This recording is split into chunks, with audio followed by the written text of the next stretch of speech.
I learned a long time ago that the most dangerous moment is when everyone thinks the story has already been decided. That afternoon, the church hall was full of certainty. People laughed easily, chairs scraped, heels clicked on polished floors, and the smell of starch and perfume mixed with fried chicken trays warming along the wall. I stood near the back, doing what older women do best, observing without being noticed. I was there early to help because that's how I raised my daughter, and because when you love someone, you show up before you're asked. She was about to marry a man who looked good on paper and spoke softly enough to pass as kind. Everyone said she was lucky. I wanted to believe them, but curiosity found me before fear did.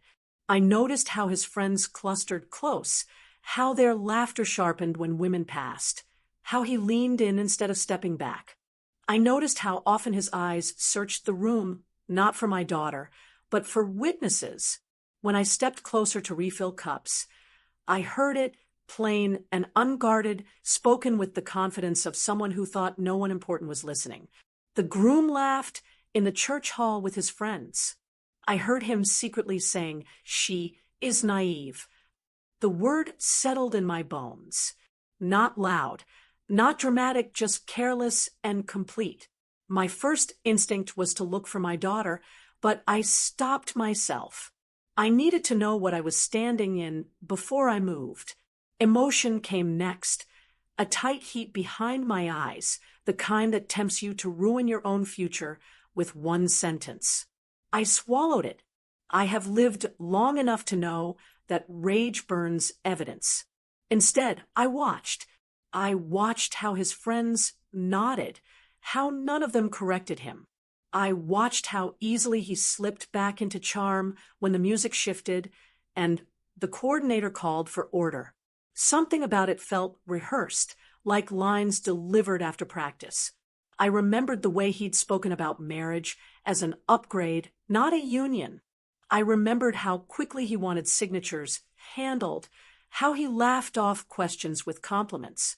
The conflict wasn't loud, but it was alive, pressing against my ribs. I realized then that this wedding wasn't the beginning of something beautiful. It was the midpoint of something planned. That understanding changed the stakes. This wasn't about hurt feelings or pride.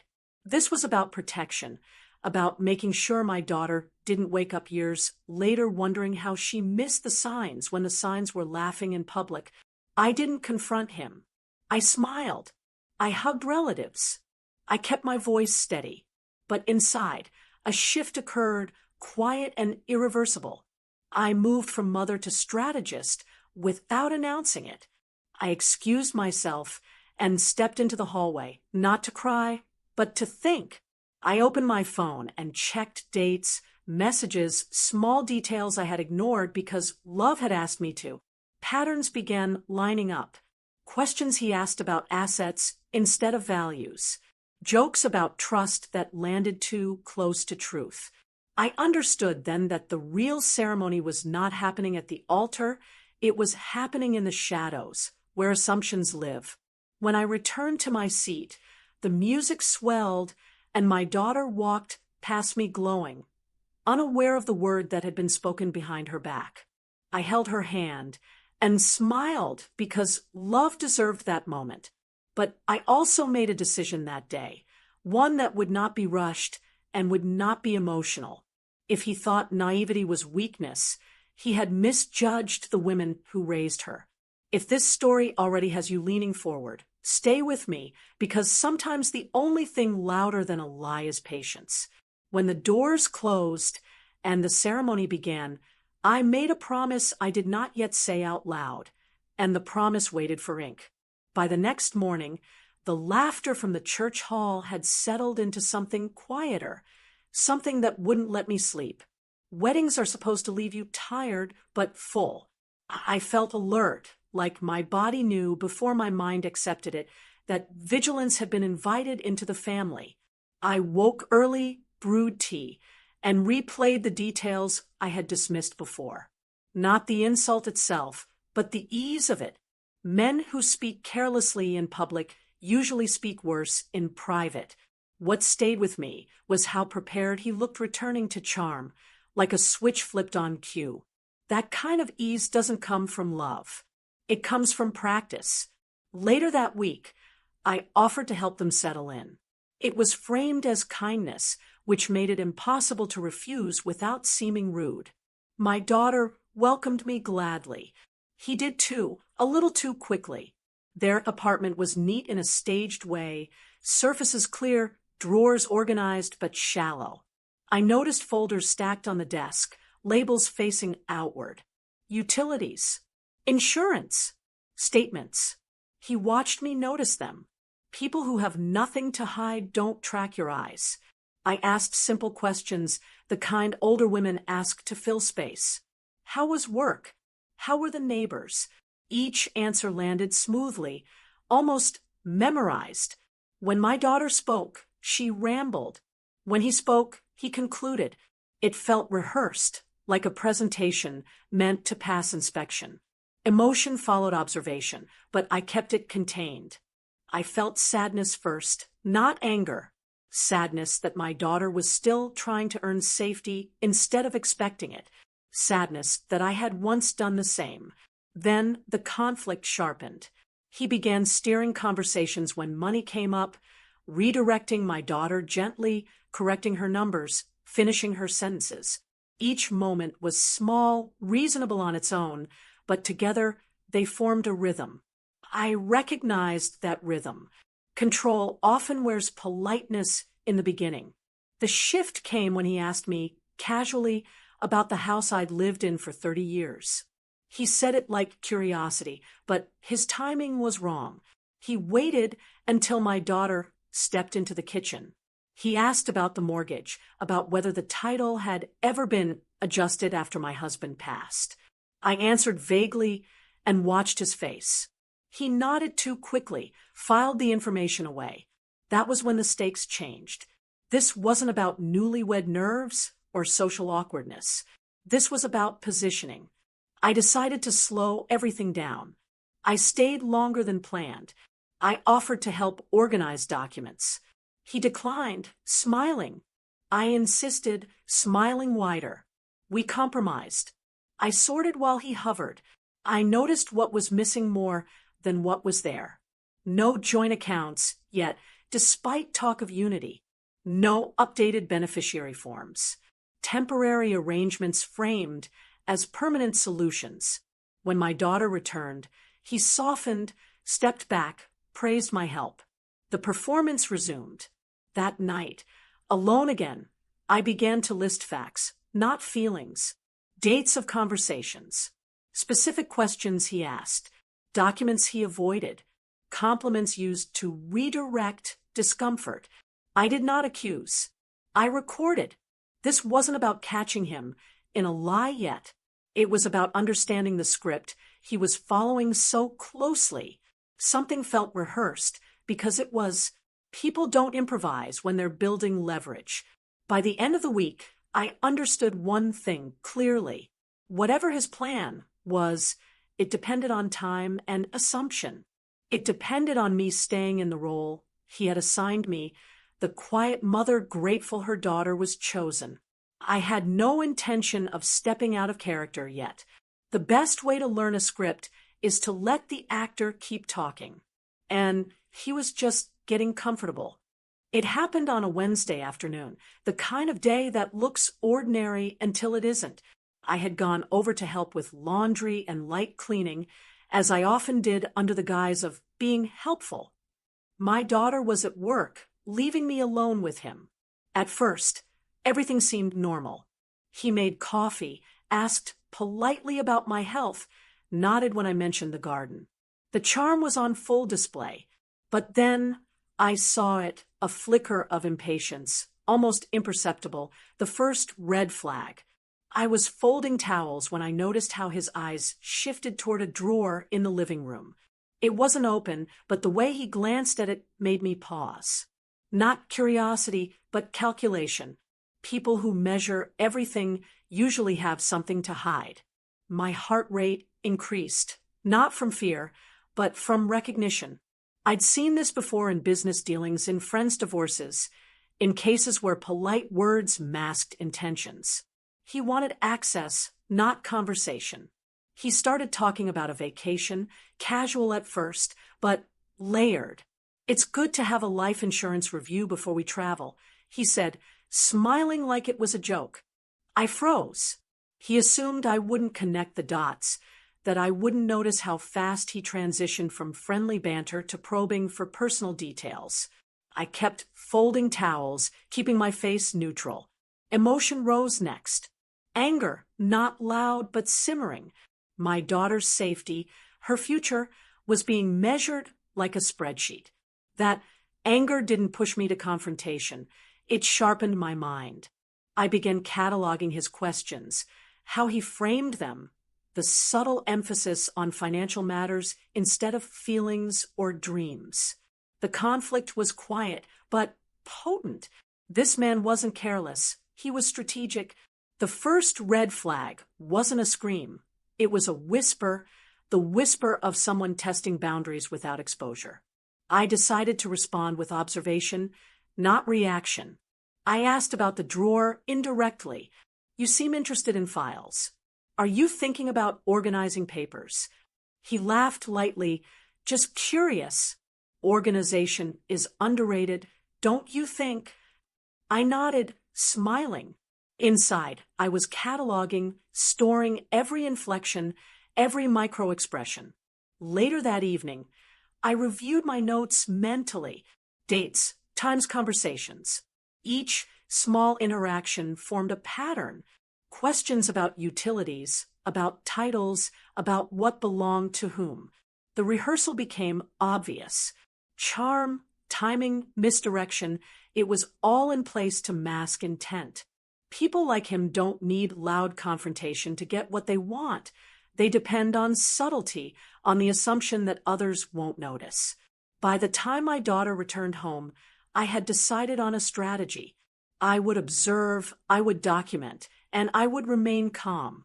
This wasn't just about catching him off guard. It was about understanding the structure of his actions. Emotional reactions would alert him. So I stayed quiet, offered gentle smiles, and let the evening proceed as if nothing had happened. That night, I lay in bed, thinking. The first red flag was up, waving silently, unnoticed by anyone but me. The stakes were no longer abstract. The rehearsal I had sensed at the wedding wasn't complete. It was evolving, and I needed to evolve faster. I decided to start keeping everything, every detail, in writing. He would continue his game, unaware that his actions were being documented like evidence in a case that hadn't yet been opened. If you think this is paranoia, I invite you to sit quietly in a room with someone who smiles while measuring your life. You'll begin to notice what I did, the small, precise signs that something is amiss. And once you do, there's no going back to innocence. That first red flag told me one thing. The story had shifted, and from this moment on, I would not be a passive witness. By the time the weekend arrived, I had begun to see the outlines of a pattern, subtle at first, but unmistakable once you know what to look for. I call it pattern recognition, though it's more than that. It's the ability to connect the small, seemingly unrelated threads into a clear map of intention. I spent that Saturday in the kitchen, sipping tea and watching him interact with my daughter. On the surface, everything looked normal. Laughter, hand-holding, casual touches, gentle corrections. But beneath it, the same rehearsed motions I had noticed at the wedding and in the apartment had reappeared, almost ritualistic. He asked about finances, not out of curiosity, but in a way that tested responses. He complimented my daughter, while slipping in observations about her spending habits. He suggested decisions for her future, framed as suggestions, but delivered with the weight of authority. Each action was small, polite, and measured like chess moves disguised as affection. I began documenting everything immediately, every phrase, every gesture, every pause between words. Patterns became easier to see when recorded. He would start with charm, soften his words with humor, and finish with a subtle push toward control. It wasn't brute force. It was a quiet, constant shaping. My daughter, blinded by love and relief at having someone responsible, didn't notice. That made it more dangerous. Emotion rose, yes, but it was tempered by calculation. I felt frustration, yes, but also clarity. Understanding patterns gives you power over them. The conflict wasn't in confrontation, it was in observation. The stakes were higher than ever. This wasn't just a young man testing boundaries. This was someone methodically positioning himself to gain leverage over my daughter's life. I started cross-referencing everything. Conversations about household bills, casual mentions of assets, questions about my late husband's estate, inquiries about insurance policies. Nothing overtly illegal, nothing anyone else could point to, but each piece fit together like puzzle fragments, forming a picture that didn't belong to love. It belonged to strategy. The reveal came subtly. That afternoon, he suggested a joint account for convenience. The words were soft, almost benign, but my internal alarm rang loud. Patterns, I realized, weren't just in what he said. They were in timing, frequency, and the consistent redirection of decisions from my daughter to him. Every suggestion was a test, every compliment a tool, every smile a mask. I decided then that my approach would be quiet but deliberate. No rash confrontations, no emotional outbursts. Instead, I would watch, record, and prepare. Every interaction became data, every conversation an opportunity to map his strategy further. I began keeping a small notebook, hidden, documenting dates, times, conversations, and even the tone in which things were said. The shift in stakes was complete. My daughter's happiness remained my priority, but now protection and foresight were paramount. I understood the rehearsal, the patterns, and the risks. I wasn't just observing a charming man, I was decoding a system. And the system was built to exploit trust. By the end of the day, I had a folder in my mind ready to be filled with evidence, strategy, and steps for the future. The first red flag had grown into a web, and I was determined to follow it to its source.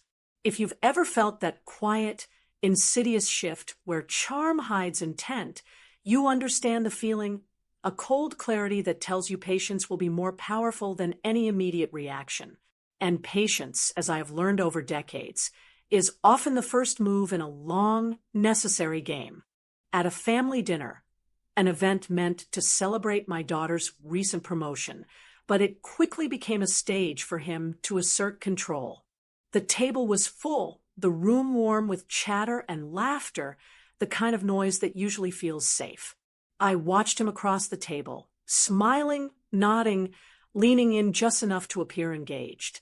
But the first sign came when my daughter began telling a story about a recent project at work.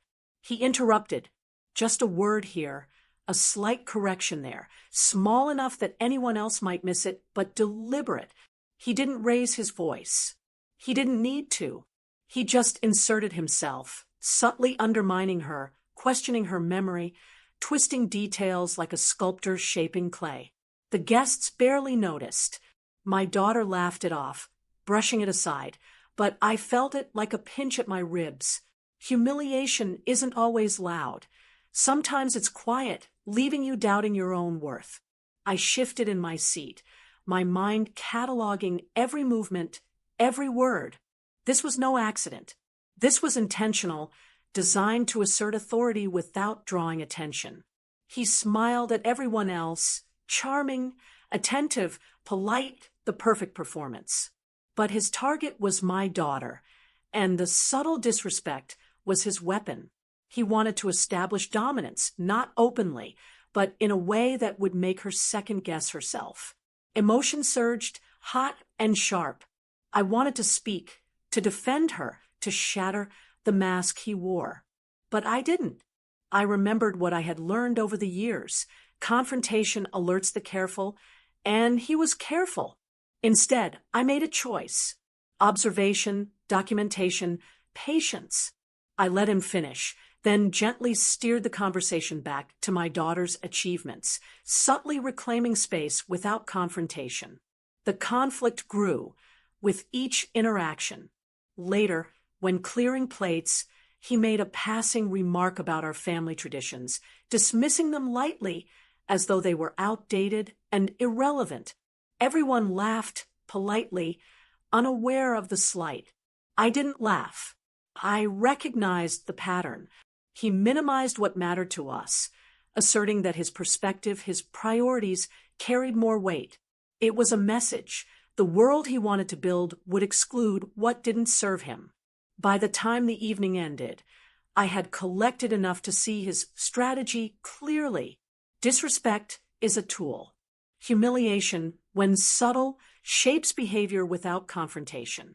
My daughter, caught in charm and social expectation, hadn't noticed, but I had. And noticing was the first step toward control over the situation.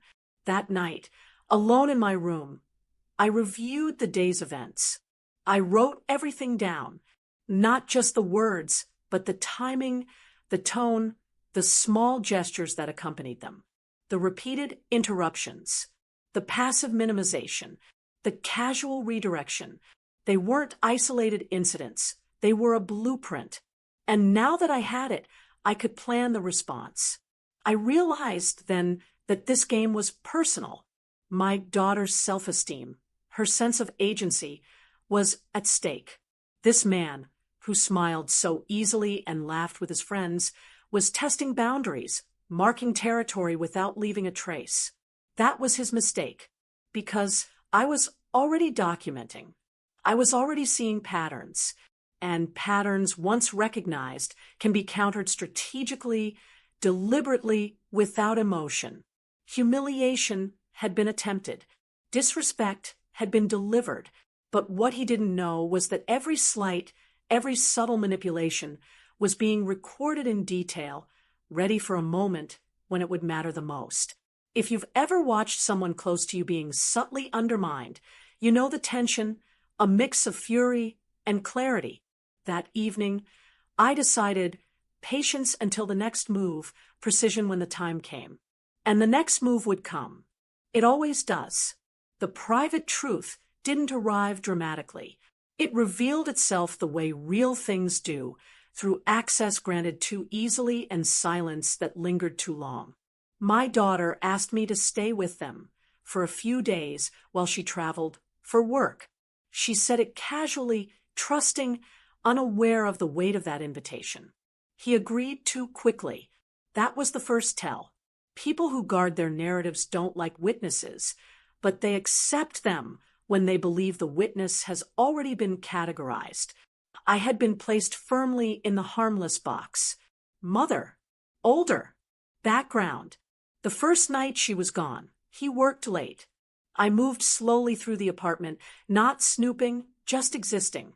I cooked, cleaned, watched television. And I noticed what he forgot to hide when he believed no one was paying attention. On the desk sat a folder he usually kept tucked away. It wasn't locked. It wasn't even closed properly. Inside were bank statements, credit reports, and correspondence from lenders. I didn't touch them. I didn't need to. The headers told me enough. Short-term loans, consolidation notices, missed payments from before the marriage. The polished image had seams. Emotion came, but not satisfaction. I felt something closer to confirmation. This was the why. The pressure, the timing, the rehearsed charm. He wasn't building a future. He was stabilizing a collapse. The conflict sharpened because now the stakes had expanded. This wasn't just about control or ego. This was about financial survival. And my daughter was the asset he'd secured. Later that evening, he came home distracted, impatient. He talked more than usual, filling the space. People do that when they're nervous. He complained about work, about people who didn't understand loyalty, about how trust was rare and valuable. I listened. I nodded. I said nothing that mattered. But I heard everything. He mentioned an ex in passing, framing her as irresponsible, careless with money. The story sounded practiced. I filed it where it belonged. Men who rewrite their past usually plan to repeat it. The next day, while he was in the shower, his phone buzzed on the counter. I didn't pick it up. I didn't need to. The preview flashed long enough. A reminder about a payment deadline. Urgent. Final notice language. He had not mentioned that part of his life to my daughter. That omission was the private truth. My emotional shift was complete then. Sympathy evaporated. This wasn't a man who had fallen on hard times and needed support. This was a man who had managed perception while outsourcing risk. My daughter's trust wasn't a gift to him. It was a shield. And he was hiding behind it. That afternoon, I made a call to a friend who works in finance. I didn't give names. I asked general questions, hypothetical ones, about spousal liability, about asset exposure, about timelines. I took notes mentally, carefully. Everything she said confirmed my growing concern. Love does not protect you from paperwork. Marriage amplifies what already exists. When my daughter returned, glowing and tired, I hugged her longer than usual. I asked gentle questions. How were things feeling? Was she comfortable with the financial setup? Had anything been formalized? She shrugged, trusting, said he was handling it. That answer hurt more than anything else so far. Responsibility had been transferred without transparency.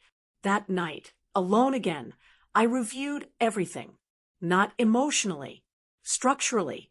His debt, his urgency, his control, his disrespect. It all aligned. The private truth wasn't just that he was struggling. It was that he had chosen strategy over honesty. And once that choice is made, it doesn't reverse itself. I didn't sleep much. Not because I was afraid, but because my mind was working. The path forward was becoming clearer, narrower. I knew now what he needed, what he feared, and what he had concealed. Information changes power dynamics. Quietly. He still thought I was unaware. He still believed the narrative was intact. By morning, I understood something critical. The truth I'd uncovered wasn't something to reveal immediately. It was something to protect, prepare, and position. Because when the time came, the truth wouldn't need volume. It would need timing. People reveal themselves when they think the outcome is secured. They relax. They stop editing. That was what happened the night he slipped. It wasn't a dramatic confession, nothing that would stop a room, but it was enough. Enough is all I ever needed. My daughter invited a small group of friends over for dinner, people she trusted, people who made him feel safe because they admired him. Safety loosens tongues. I watched him pour wine, tell stories, hold court. He enjoyed being seen as capable, generous, in control. The performance was smooth until the conversation drifted toward marriage and finances, the way it always does when people reach for depth without meaning to. Someone joked about how expensive weddings had become. He laughed too loudly and said something that didn't need to be said. He said marriage was about strategic alignment, not romance, and that love was important, but stability mattered more. He said it casually, smiling, as if it were wisdom instead of warning. My daughter laughed, unsure, and glanced at him for reassurance. He squeezed her hand, harder than necessary, and added that people who don't plan properly end up regretting it. That was the slip. He wasn't speaking about theory. He was speaking about himself. Emotion moved through me, but it was different now. Not shock, not anger, recognition. This was confirmation spoken out loud, wrapped in philosophy, so no one would challenge it. The conflict tightened when one of the guests asked how they planned to handle finances long-term. He answered without looking at my daughter. He said they were still deciding, but emphasized that it was better for one person to manage things to avoid mistakes. The room nodded. People like clean answers. My daughter nodded too, slower. I saw it land in her. The first crack of discomfort. The reveal deepened later, when the guests had left and dishes were stacked in the sink. He was relaxed, loose from wine and validation. He said to me, almost kindly, that my daughter was lucky to have someone like him to handle the hard parts of adulthood. He framed it as care. It was ownership. He added, without malice, that some people needed guidance because trust made them vulnerable. He did not realize he was describing exploitation. Or maybe he did and assumed I would agree. My emotional shift completed itself in that moment. Whatever doubt I had allowed for generosity disappeared. This was not a misunderstanding or insecurity. This was worldview. He believed he was entitled to control because he believed others were less capable. That belief doesn't negotiate. It only expands. I responded gently.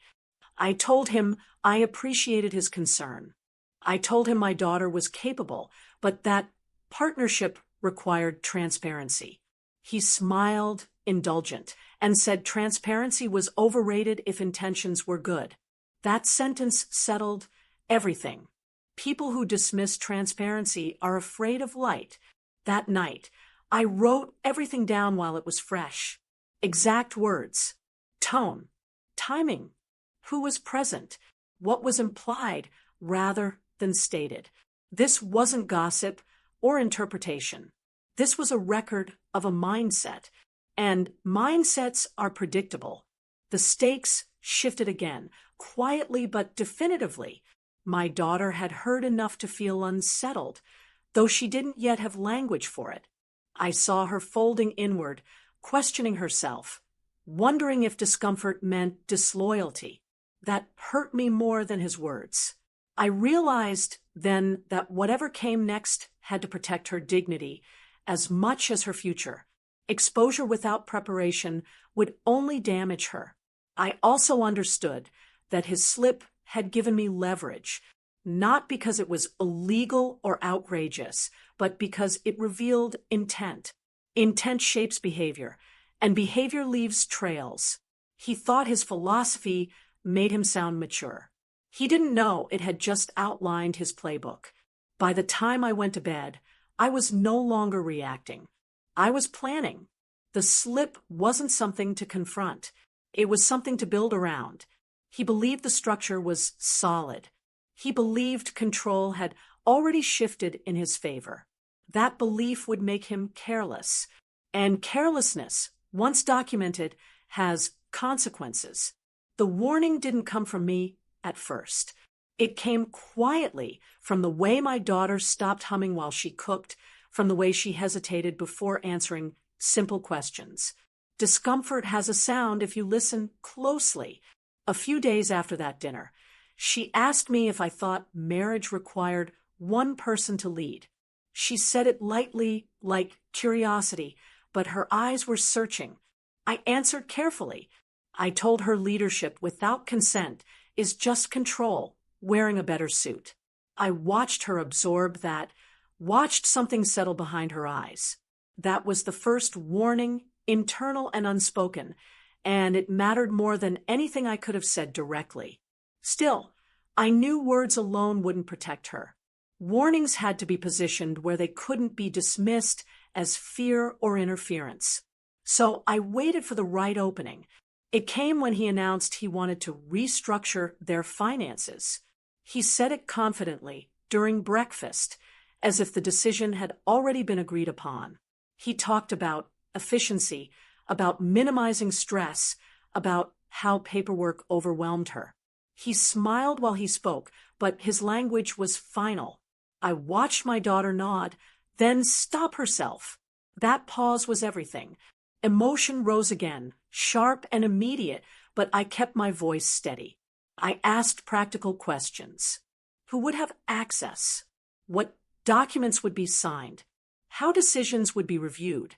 He answered vaguely, annoyed by the interruption. Vague answers are a warning sign all their own. I let the silence stretch. Silence unsettles people who rely on momentum. Later that afternoon, when he stepped out for a call, I sat beside my daughter. I didn't accuse. I didn't repeat his words. I asked her how she felt when he spoke for her. She hesitated, then said she felt relieved sometimes, but small at others. That was the moment.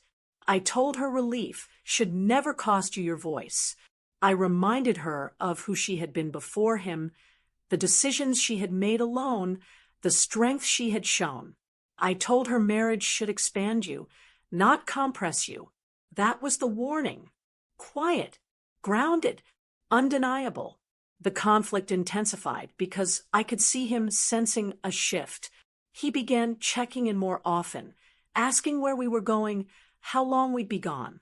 His tone remained pleasant, but his timing changed. Control tightens when it feels threatened. That evening, he pulled me aside and said he appreciated my advice, but wanted to avoid confusion. He said too many opinions could destabilize a young marriage. It was framed as concern. It was a boundary attempt. I met his eyes and told him I respected boundaries, but clarity wasn't confusion. I said strong foundations could handle scrutiny. He smiled thinly and said trust mattered more. That sentence stayed with me. People who fear scrutiny always elevate trust because trust doesn't require proof. That night, I reviewed my notes and recognized the shift in stakes. My daughter had felt the warning. He had noticed it. The balance was changing. This was the dangerous part, when men like him accelerate to regain control. I knew the next phase would involve pressure, urgency, maybe even charm turned sharp. I decided then to escalate carefully. I scheduled a meeting with an estate planner under the pretense of updating my own affairs. I invited my daughter to join me, framing it as educational. He declined to attend, saying it wasn't necessary. That refusal told me more than attendance ever could have. People confident in their position don't avoid neutral professionals. When we sat with the planner, listening to explanations about spousal rights, liability, and documentation, I watched my daughter's posture change. Knowledge straightens the spine. She asked questions. She took notes. She didn't look at me for approval. She didn't look at him at all. That was the warning becoming real. By the end of the week, I understood the shape of what was coming. He had been warned, indirectly but clearly. He knew I was no longer background noise. My daughter knew something was off, even if she couldn't yet name it. The calm before confrontation had arrived. Warnings don't stop people like him. They make them reveal themselves faster. And I was ready for what that speed would expose. I didn't go looking for an ally. Experience has taught me that the right ones surface when the ground shifts. Mine arrived in the form of a woman named Denise, someone I'd known for years but never needed like this before. She worked in compliance for a mid-sized firm, the kind of job that trains you to see risk where others see routine. We met for lunch under ordinary pretenses. I talked about my own estate planning, about how marriage changes exposure. I did not mention names. I did not dramatize. I laid out facts the way I'd been collecting them. Denise listened without interrupting. People who know what matters don't rush you. She asked precise questions. Timelines, asset ownership, debt disclosure, whether anything had been consolidated post-marriage. Her calm unsettled me more than alarm ever could. When I finished, she said something simple. She said, if even half of what I described was accurate, my daughter was standing in the path of someone else's financial weather. That sentence stayed with me. You don't feel rain at first. You feel the pressure change. Emotion followed, but it was grounded now. Relief mostly. Not because I wanted confirmation of my fears, but because clarity is easier to work with than doubt. Denise didn't offer drama or heroics. She offered procedure. She explained how patterns like the ones I'd noticed often ended, not in explosions, but in quiet transfers of responsibility that couldn't easily be reversed. She talked about documentation, about freezing decisions until disclosures were complete, about how urgency is often manufactured to bypass consent. She wasn't telling me what to do. She was validating what I already knew. The conflict deepened because having an ally meant the situation was no longer theoretical. I wasn't just protecting my daughter emotionally. I was now aware of specific vulnerabilities and timelines. Denise suggested something practical. She said my daughter needed her own independent review, someone legally obligated to her interests alone. Not a shared advisor, not a family friend. Independence matters when power is uneven. I thanked her and left without lingering. Allies are most useful when they don't get entangled. That afternoon, I spoke to my daughter again, gently. I didn't mention Denise. I framed it as empowerment. I told her it was normal, healthy even, to have independent advice early in marriage. I told her I wished someone had told me that years ago. That truth landed. She agreed to consider it. That was enough for now. He noticed the shift immediately. He asked more questions. Where we had gone, what we talked about. His tone was light, but his eyes were sharp. I answered honestly, but incompletely. I said we discuss my affairs. I said planning brought peace. He smiled and said peace came from trust, not paperwork. The repetition of that line told me it was his shield. That evening, I reviewed everything again, this time with structure. What I had, what I needed, what could wait. Allies change how you think. They help you see the board, not just the piece in front of you. I realized then that I didn't need to move quickly. I needed to move correctly. The stakes shifted once more. My daughter was waking up. He was tightening, and I was no longer alone in my assessment. That balance created pressure. Pressure makes mistakes. Before I went to bed, I wrote one sentence at the top of my notes. When leverage is hidden, time belongs to the manipulator. When leverage is shared, time belongs to the prepared.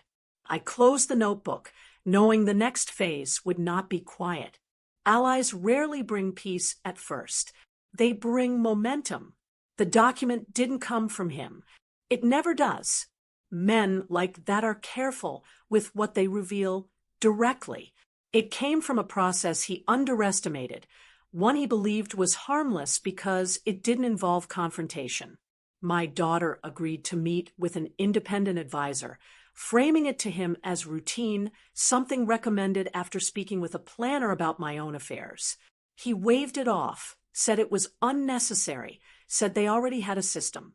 That dismissal was important. It meant he felt secure enough to disengage. Security breeds negligence. The advisor asked for full disclosure, not as a favor, but as a requirement. Forms were sent. Deadlines were set. My daughter brought me the envelope before mailing it, asking if I thought everything looked right. I told her I wasn't the expert, but I suggested she read every line slowly. She did. That's when she noticed it. A line item buried in the middle of the paperwork, referencing an existing financial obligation tied to his name. It wasn't detailed, just a reference code and an outstanding balance category. Enough to raise a question. Enough to pause the process. Emotion came fast then. Not panic, but shock. My daughter's voice changed when she asked him about it that evening. Calm, but firm. He laughed at first, said it was old, irrelevant, already handled. He tried to move past it quickly. But paperwork doesn't laugh. It waits. The advisor followed up, requesting clarification. Officially. In writing. That was the moment the document changed everything. He grew tense. His charm sharpened. He said the advisor was overreaching. He said marriage required trust, not audits. He said delays were unnecessary and stressful. Each argument was designed to restore momentum, but momentum was gone. The process had shifted from informal to procedural. That shift stripped him of control. The reveal arrived 2 days later in a revised disclosure. The obligation wasn't resolved. It was active, significant, structured in a way that made my daughter legally vulnerable if assets were merged without protection. The language was dry, factual, impossible to argue with. There was no drama in it, just reality. My daughter read it twice, then a third time. She didn't look at me. She didn't cry. She went very still. The emotional shift in her was immediate and painful to witness. Not heartbreak yet, but disillusionment. The realization that trust had been managed, not shared. That love had been used as a buffer. The conflict moved out of my hands and into hers where it belonged. My role changed again, from strategist to stabilizer. I reminded her to breathe. I reminded her that information arriving late is still useful. He reacted exactly as expected. Defensiveness dressed as offense. He accused the advisor of bias. He said my influence was disruptive. He questioned my motives, gently at first, then with irritation. That was the final confirmation. People who have nothing to hide don't attack the process. The stakes escalated rapidly. The advisor recommended immediate separation of finances until full clarity was achieved. Not a demand, a safeguard. My daughter agreed. She communicated it calmly. No accusations, no raised voices, just boundaries. He did not take it well. Control slipping always feels like betrayal to those who rely on it. That night, after he went to bed, angry and silent, my daughter sat with me at the kitchen table. She asked me why I hadn't said anything sooner. I told her I had been waiting for the truth to arrive in a form that couldn't be dismissed as opinion. Documents don't argue back. They don't care who you love. The document didn't end the story, but it changed the direction completely, from assumption to evidence, from emotion to structure, from his narrative to reality. He still believed he could talk his way through it. He didn't yet understand that once something is written, it becomes part of a record. And records have a way of following you, no matter how charming you sound in a room full of people who aren't reading. Once the document existed, everything slowed in a way that favored me. Not emotionally, but procedurally. Systems are built to protect those who follow them, and he had spent too long relying on charm to realize how unforgiving systems can be. The advisor sent follow-up requests, neutral language, firm deadlines, requests for verification that could not be satisfied with explanations or stories. My daughter complied promptly. He delayed. Delay is not harmless.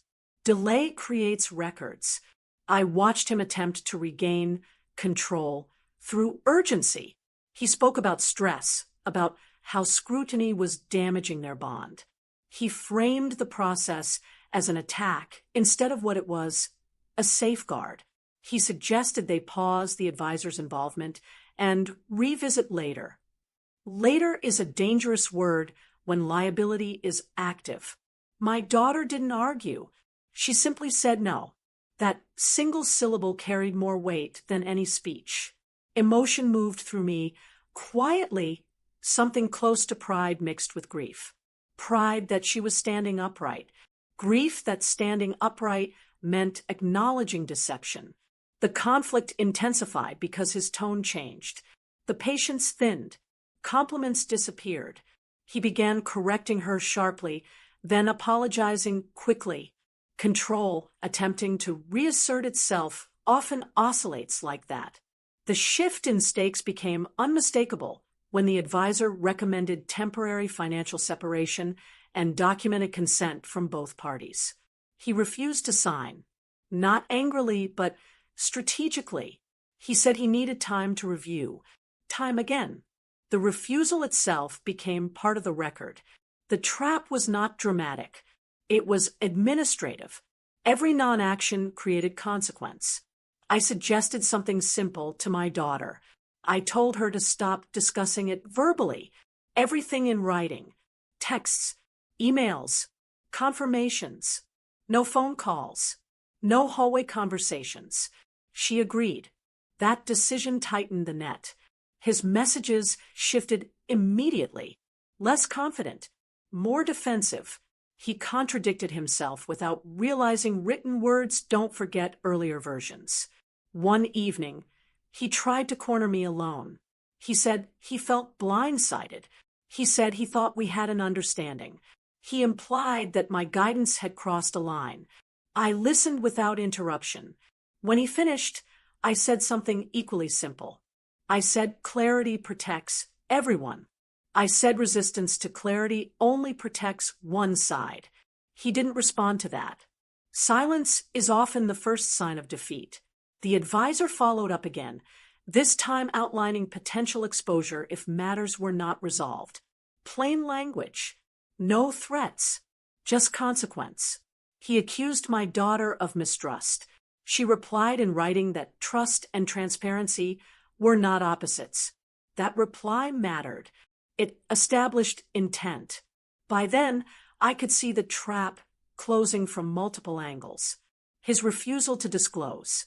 His attempts to redirect. His inconsistent explanations. None of it was dramatic enough for a shouting match. It was worse for him. It was credible. My daughter's independence was now documented. Her objections were recorded. His behavior had context. The emotional shift in me was complete. I was no longer anxious. I was precise. I stopped offering advice unless asked. I stopped anticipating his moves because he was making them predictably. People who rely on manipulation often underestimate how repetitive their tactics are.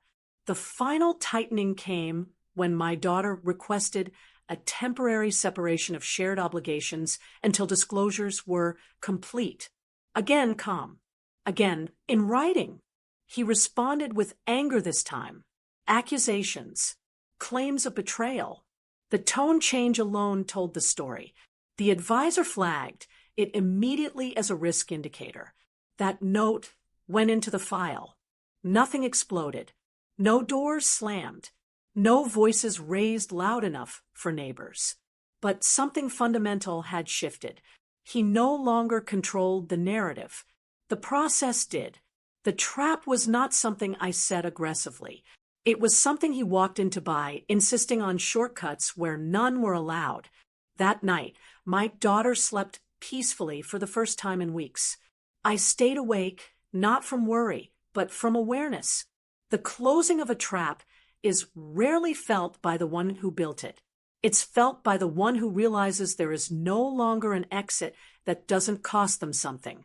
It began quietly, as these things do, in plain view of everyone but him.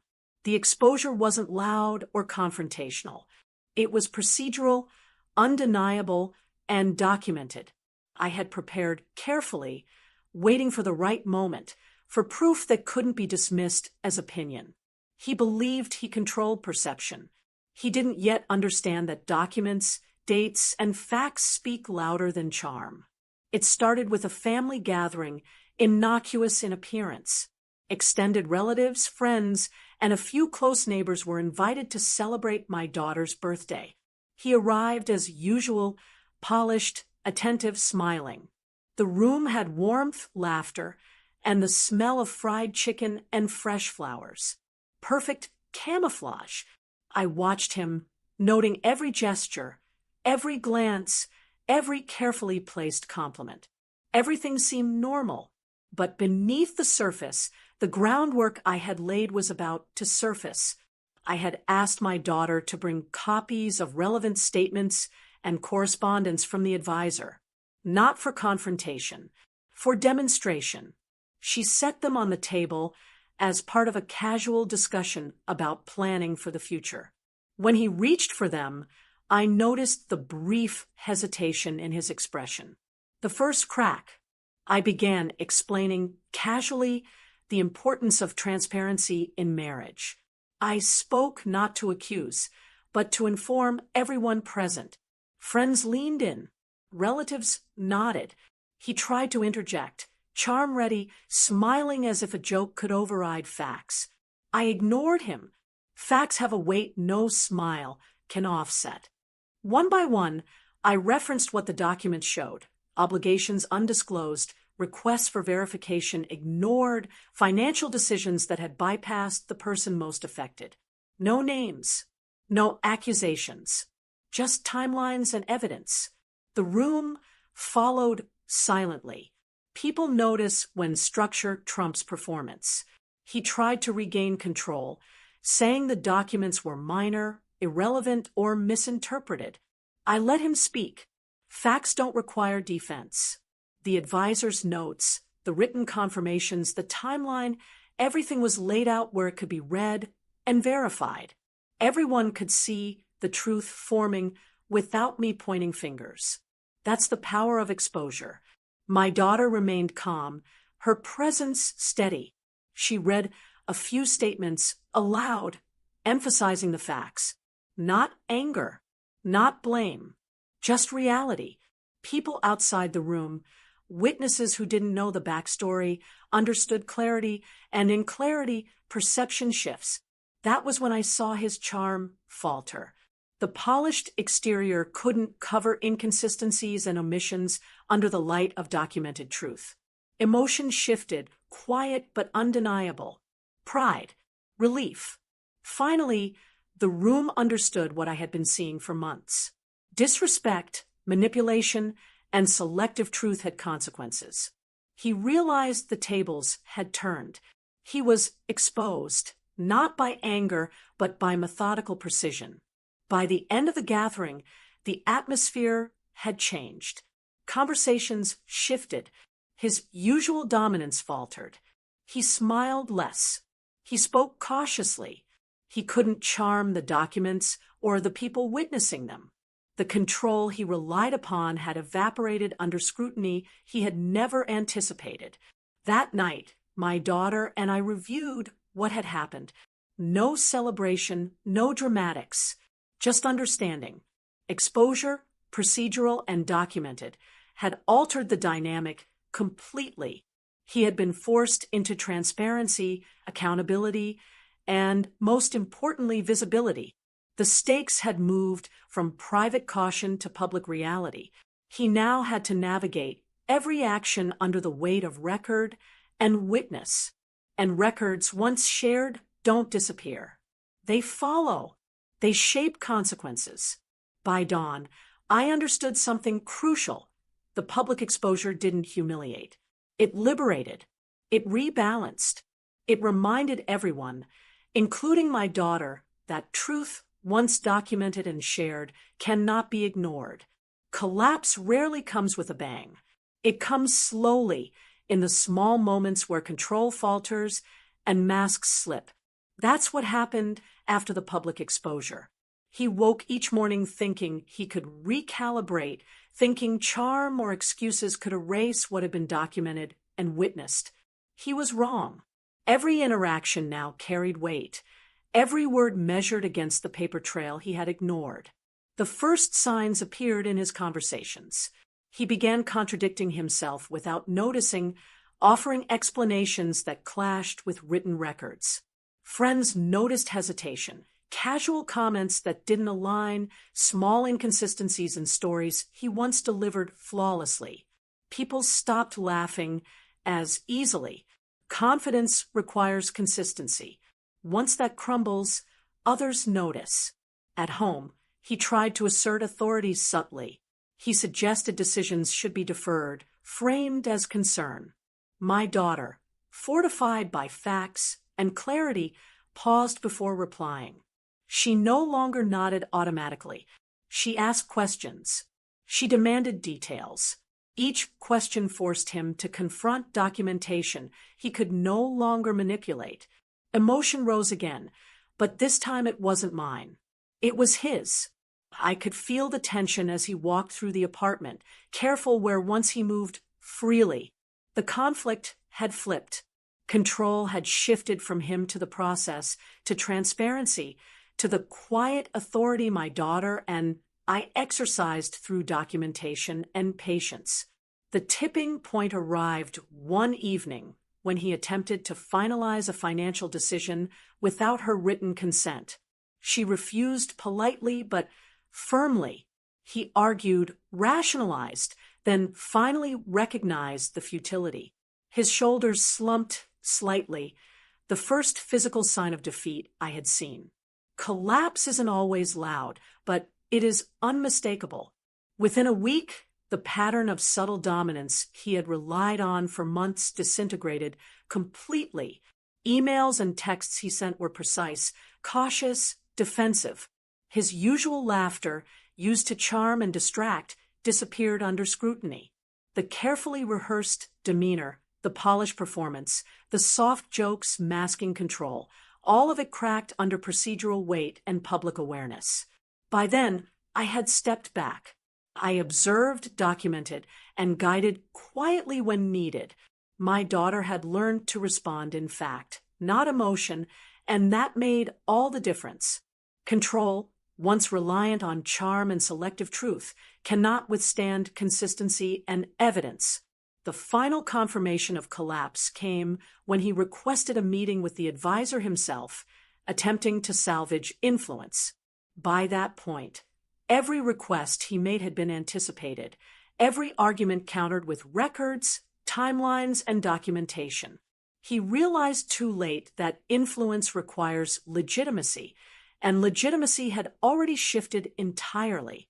That night, I watched my daughter rest peacefully, no longer anxious, no longer unsure. The collapse wasn't revenge in spectacle. It was inevitable consequence, the natural result of a system he had underestimated and tried to bypass. The emotional shift in our household was subtle but profound.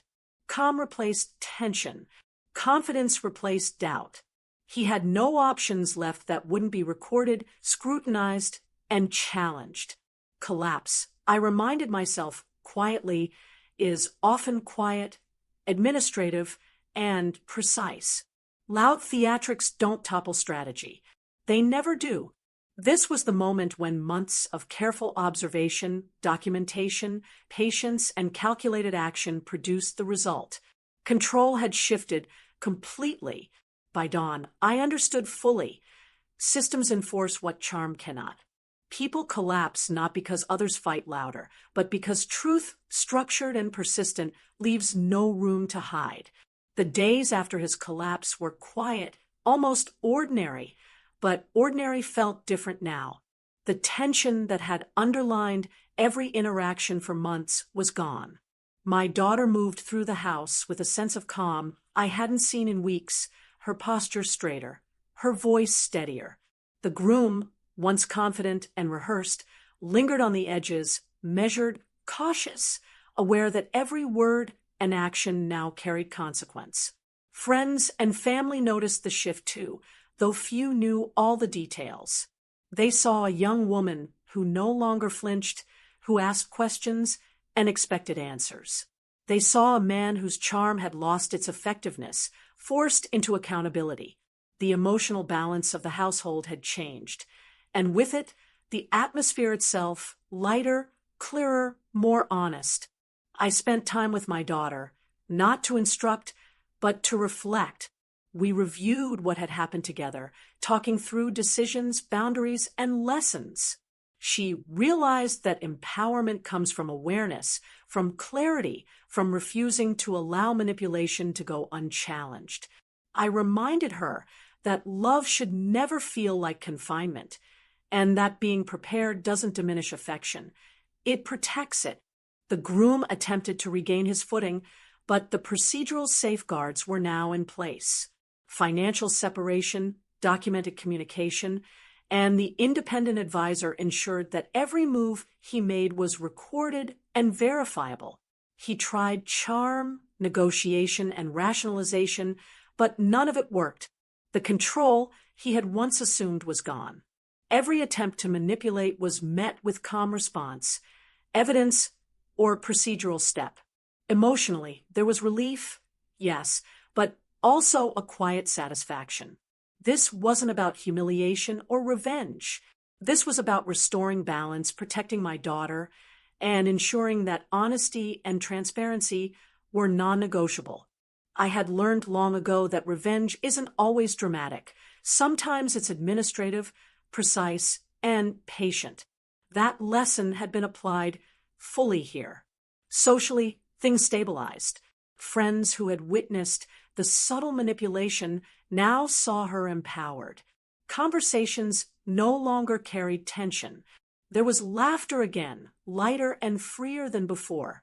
And he learned, slowly, that trust cannot be assumed, and influence cannot be imposed without consent. The stakes, once tense and precarious, had shifted completely. My daughter had agency. The house felt safer, not just physically, but emotionally.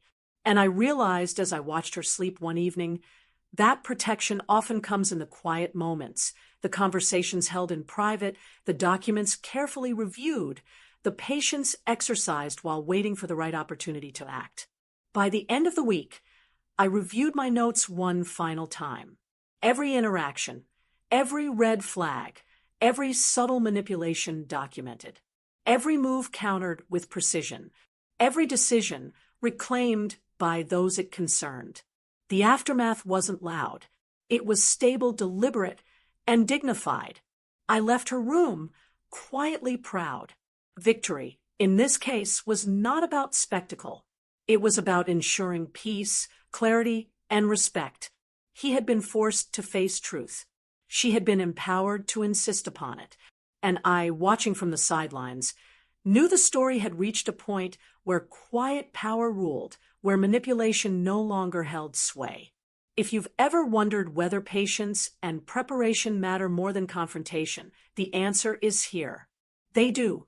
And sometimes the quiet aftermath carries more weight than the loudest revenge. The house had finally settled. The tension that had lingered for months was gone, replaced by something steady and deliberate. My daughter moved freely, making decisions, asking questions, and asserting her voice without hesitation. The man who had once tried to manipulate, charm, and control now existed in a different reality, one in which transparency, evidence, and patience governed every action. Quiet power, I realized, is the most formidable force. It doesn't rely on anger, confrontation, or spectacle.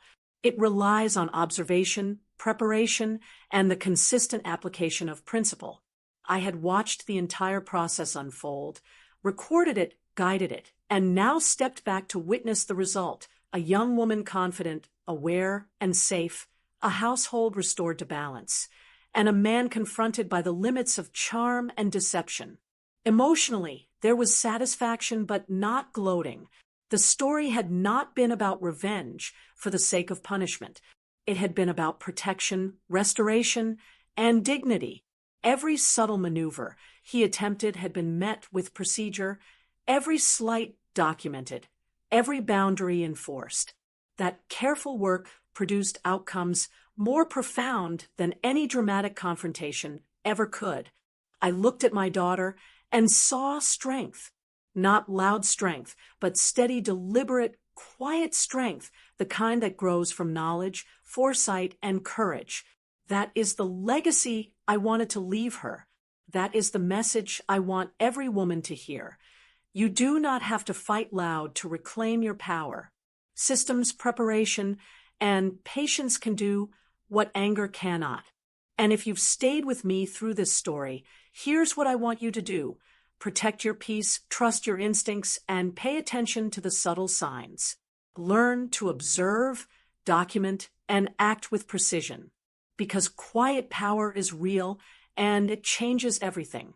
If this story resonated with you, make sure to leave a comment where you are listening from. Subscribe and follow for more true stories of strategy, resilience, and revenge that is smart, procedural, and deeply satisfying.